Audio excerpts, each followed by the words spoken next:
ಇವತ್ತು ನಾವು ಮಾಡೋಣ ಸ್ಪೆಷಲ್ ಆಗಿ ಸೂಪ್. ಕಟ್ಟಿಂಗ್ ಎಲ್ಲ ರೆಡಿ ಮಾಡ್ಕೊಳ್ಳೋಣ. ಚಾಕು ಸ್ವಲ್ಪ ಶಾರ್ಪ್ ಆಗಿರಬೇಕು, ಆವಾಗಲೇ ಬೇಜು ಜಾಸ್ತಿ ಬೇಡ. 1-2 ಸ್ಪೂನಷ್ಟು ಸಣ್ಣಕ್ಕೆ ಕಟ್ ಮಾಡ್ಕೊಳ್ಳೋಣ. ಮತ್ತು ಇವಾಗ ನಮಗೆ ಕ್ಯಾಪ್ಸಿಕಮ್ ಬೇಕು. ಕ್ಯಾಪ್ಸಿಕಮು ಅದೇ ಥರ ನೈಸಾಗಿ ಕಟ್ ಮಾಡೋಣ, ಯಾಕೆಂದರೆ ಕಟ್ಟಿಂಗು ಮೊದಲೆಲ್ಲನೇ ಮಾಡಿಡಬೇಕು.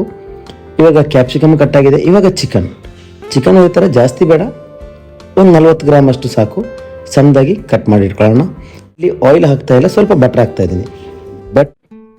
ಇವಾಗ ಬಟ್ರು ಕುಕ್ ಆದ ತಕ್ಷಣ ಚಿಕನ್ನು, ಕಟ್ ಮಾಡಿರೋ ವೆಜಿಟೇಬಲು, ಗ್ರೀನ್ ಪೈಸ್ ಆಗಿರ್ಬೋದು, ಜಿಂಜರು, ಕ್ಯಾಬೇಜು ಎಲ್ಲನೂ ಹಾಕಿ ಇದನ್ನು ಚಂದ ಮಾಡಿ ನಾವು ಬೇಯಿಸ್ಕೊಳ್ಳೋಣ.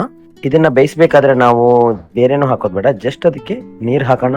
ಮತ್ತೆ 1 ಸ್ಪೂನಷ್ಟು ಸೋಯಾ ಸಾಸು, 1 ಸ್ಪೂನಷ್ಟು ಟೊಮೆಟೊ ಸಾಸ್ ಹಾಕೊಳ್ಳೋಣ.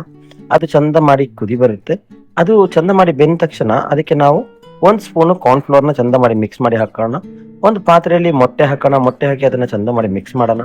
ಮಿಕ್ಸ್ ಮಾಡಿದ ನಂತರ ಸ್ವಲ್ಪ ಕಾಳು ಮೆಣಸಿನ ಪುಡಿ, ಖಾರಕ್ಕೋಸ್ಕರ. ಇವಾಗ ಸೂಪ್ ರೆಡಿ ಆಗಿದೆ. ಮತ್ತೆ ನಿಮಗೆ ಬೇಕಂದ್ರೆ ಇದಕ್ಕೆ ಮ್ಯಾಗಿ 1 ಪ್ಯಾಕೆಟ್ ಹಾಕೋಬಹುದು.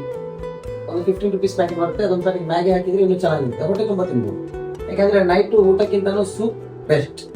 ಇವಾಗ ಸೂಪ್ ರೆಡಿ ಆಗಿದೆ. ನಾವು ಇದನ್ನ ಬೇರೆ ಒಂದು ಪಾತ್ರೆಯಲ್ಲಿ ತೆಗೆಯೋಣ. ಇದರದ್ದು ಟೇಸ್ಟ್ ನೋಡೋಣ. ಸೂಪ್ ರೆಡಿ ಆಗಿದೆ. ಸೂಪ್ ಕುಡಿಬೇಕಾದ್ರೆ ಮೊದಲು ನೋಡ್ಬೇಕಾಗಿದೆ ಅಂದ್ರೆ ಸಿಕ್ಕಾಪಟ್ಟೆ ಬಿಸಿ ಇರುತ್ತೆ. ಅರ್ಜೆಂಟ್ ಮಾಡಿ ಕುಡಿಬೇಡಿ, ಮತ್ತೆ ನಾಲ್ಗೆ ಸುಟ್ಟೋಗ್ಬಿಡುತ್ತೆ, ಟೇಸ್ಟ್ ಸಿಗಲ್ಲ. ಹಾಗಾಗಿ ಮೊದಲಿಗೆ ಇವಾಗ ಇದ್ರದ್ದು ಟೇಸ್ಟ್ ನೋಡೋಣ. ಗಮ್ಮಂತ ಇದೆ, ಸೂಪರ್ ಆಗಿದೆ.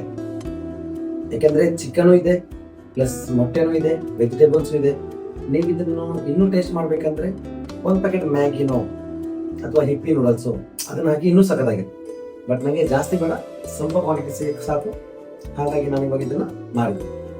ನಿಮಗೆ ಈ ವಿಡಿಯೋ ಇಷ್ಟ ಆಗಿದ್ರೆ ಲೈಕ್ ಮಾಡಿ, ಥ್ಯಾಂಕ್ ಯು, ಹಾಗೂ ಸಬ್ಸ್ಕ್ರೈಬ್ ಮಾಡಿ.